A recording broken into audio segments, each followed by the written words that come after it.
他们这个圈子的人结婚对象都是同层次的人，哪怕有人会喜欢普通的女孩子，但到最后也不会有结果，豪门的那道门槛很难迈进去。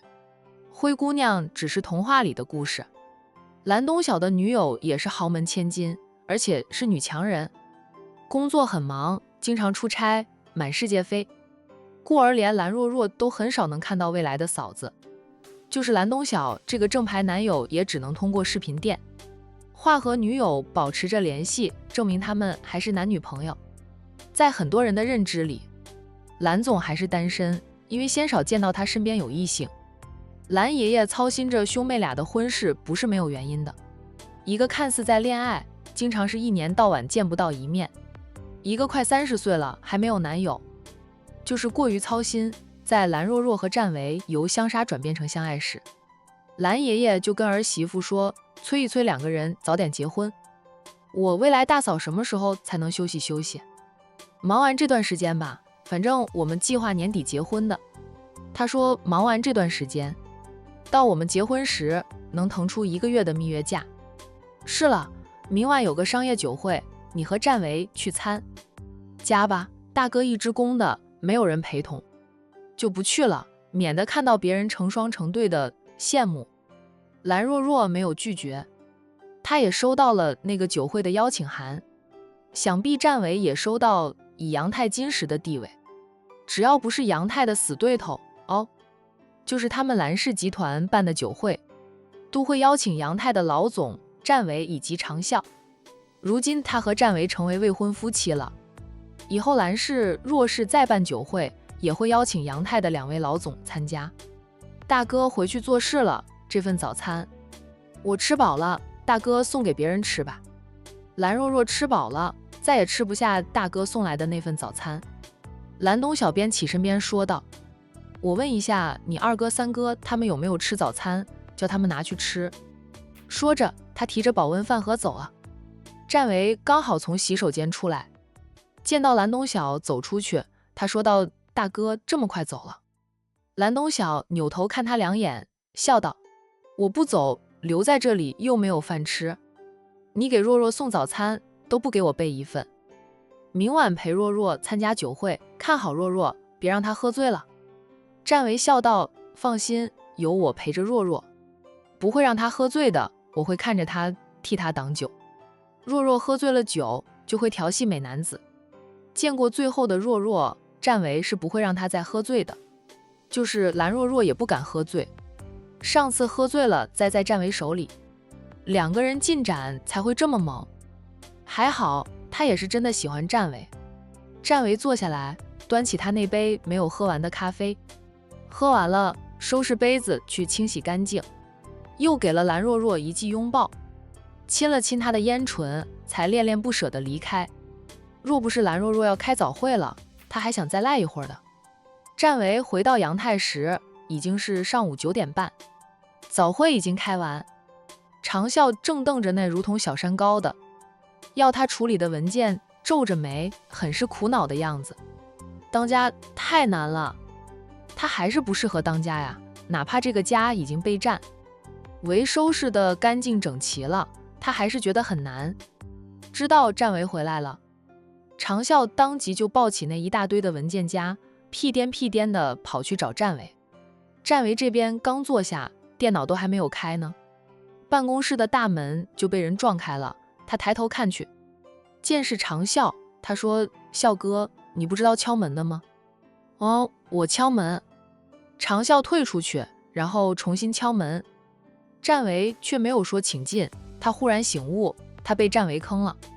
马上他扭动门把，想再次自己开门进去，结果办公室的门被战维从里面反锁上了，任他怎么扭动都无法从外面把门打开。战维，阿维，好兄弟啊，开门吗？帮帮忙吧，这么多的文件，我看得头晕脑胀，昏昏欲睡，你帮我处理吧，一半都可以。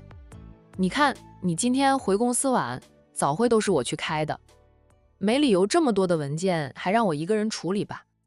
好兄弟，开门吗？开门呀。长啸一边拍门一边求着战维开门。战维隔着门对他说道：“笑哥，就那么点文件，你签字就行，有什么难的？我这里也有一堆的文件等着处理呢。咱们俩各做各的，赶紧回你办公室去，别在我门口嚷嚷，等会儿我不爽了。把我办公室的文件也搬过去给你处理。我放假陪未婚妻去，反正杨太是你创建的，我不过是高级打工仔。长啸，好兄弟，你如今也是杨太的老板，咱们各占一半股份的，你是老板，可不是打工仔。你不是求婚成功了吗？现在是上班时间，蓝小姐也要上班的，她忙，你过去只会占用她宝贵的时间。过去做什么？还是留在公司里多做点事，多赚点钱。男人一旦结了婚，就有一个家了，要挑起养家的重担，以后有了儿女，还要供书教学的，需要很多很多的钱。抓紧时间赚钱吧，现在大环境不好，咱们要珍惜咱们的工作吗？战维传出一声滚，长啸立即不敢拍门了，也不敢嚷嚷了。他摸了摸鼻子，抱着那些文件夹转身往自己的办公室走去。秘书偷笑，长啸忍不住说：“秘书，你笑什么呀？我是实在不会当家吗？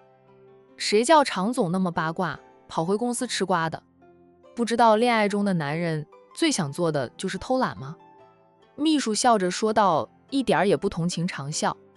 战总说的也对，常总是杨太的创始人，却对莫太不管不顾，是个非常失职的老板。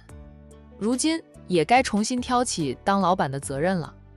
公司里过万名的员工，还要2位带领，着他们走得更远呢，至少要保住大家的工作岗位啊。他嘟嘟嚷嚷地回办公室去。还好战维已经求婚成功，等他和蓝若若结了婚，慢慢的没有了激情，就会回复那个工作狂战维了。到时候他又可以当个甩手掌柜。化身为工作狂的战维会把他的工作都抢过去做的，嫌他不懂又慢吞吞吗？数分钟后，战维才开了锁。他拉开了一点门，探头出来看了看，没有看到长啸。战总、常总回办公室了。秘书笑道。战维朝他做了一个噤声的动作，示意他别说那么大声，免得长啸听到了又给他来刚才那一出。长啸平时很少回公司，他便没有专属的秘书，现在被战维逼得3不5时就要回公司，他也没有重新请秘书，就和战维共用一个秘书了。在工作上，秘书比长啸还要懂得多，有时候秘书都会在心里吐槽，怪不得以前的杨太负债，还差点关门大吉，常总真不是做生意的料。杨太能有今天，以后想发展得更好，还得靠战总呀。常总最大的优点就是格局大，并不嫉妒战总能干，反而让出1半的股份，成功将战总绑死在杨太这条船上。现在全公司的人都知道他们的战总原来是管城首富家的少爷了，他们就更不担心公司会破产的事了。不仅仅是如今的杨太蒸蒸日上，还因为战总背后有个庞大的家族支撑着。若是杨太真的遇到了困难，战总的靠山不会坐视不理的。战总又和蓝副总成了一对儿，没有蓝氏集团往死里针对他们，杨太的前路相对来说就平坦多了。战总要给你煮杯咖啡吗？不用，我在若若那里喝过了咖啡，现在精神好得很。坐事吧。战维关上了办公室的门，回到他的办公桌子前坐下，拿起手机想给蓝若若发信息，又怕打扰了蓝若若，最终没有发。静坐了2分钟后，他便投入了繁重的工作中。这一忙就忙到了下班。长啸再次敲他的门，敲过门后不等他说话，长啸就自顾自地推门而入。阿维，去我家吃饭不？你嫂子说整了不少菜，让我叫上你。蓝小姐若肯赏脸的话，也叫上蓝小姐。咱俩是好兄弟，好伙伴，你求婚成功，我们也替你高兴，请你们俩吃顿饭，替你们庆祝庆祝。战维说道，我得问一下若若的意思。说着，他当即打电话给蓝若若。等了好一会儿，蓝若若才接听他的电话，怎么了？战维，我在招待客户，有什么事等我忙完了再说吧。笑哥说请我们去他家里吃饭，你跟常总说工作日可能都没空，周末看看吧。战维理解地道，好，那我跟他说中午你请客户吃饭吗？我们现在已经在酒店吃着饭了，边吃边聊。战维哦了一声，有点失望。他在招待客户，他就不好过去打扰了。中午你自己吃饭，不用管我了。晚上我要应酬。对了，明天晚上你陪我一起出席那场商业酒会吧。战维笑道，那是必然的，我也收到了邀请函。想着你要是不想去，我就让笑哥带着嫂子去的。既然你要出席，那咱们一起去。一旁的常笑松口气，他最不耐烦的就是应酬、出席各种活动。他跟那些人聊不来，那些人看到他说话总有点阴阳怪气，也有些人对他那是羡慕嫉妒恨。以往只要邀请杨太老总的，都是战维去参加。那你先忙吧，别喝那么多酒哦。我开车过来的，不会喝酒，他们也都开车，没有叫酒水。个个都做着大生意，惜命得很，开着车就不会喝酒，喝酒就不开车。战维不舍地结束了通话，对常笑说道，若若中午招待客户去不了，他说只有周末才有时间。常笑勾搭住他的肩膀，那就咱们回去吃饭吧。你嫂子念叨说你好久没有去吃过饭了，你好意思说还不是我太忙，这公司明明就没见过你这么不负责任的老板。战维想说常笑是老板的，记起自己也有50%的股份，也是老板。两个人边走边说着话。常笑笑道，逢年过节我不回来给大家发放福利吗？我几斤几两大家都知道的，回来实在是帮不上忙，还有可能添乱。我信得过你，公司交给你，我放120个心。进了电梯，常笑的手机响了，他松开了揽住战维肩膀的手，掏出手机看到来电显示，对战维说道，你嫂子又打电话来催咱们回去吃饭了。他接听电话，很快脸上的笑容就没有了。战维听得他恨恨地问，他怎么来了？你让他走呀，害得我都不能回去吃饭。他习惯了吃老婆做的饭菜，外面5星级酒店的饭菜他都觉得不如老婆做的好吃。常太太说了什么，战维没有听到。很快常笑挂断了电话，对战维说道，咱们去阳城大酒店吧，你嫂子的堂妹来了，你有印象不？她堂妹很喜欢你的，对你一见钟情，前2年天天去公司纠缠你的，你忍无可忍，亲自把她提出了公司，下令不许人再放她进公司。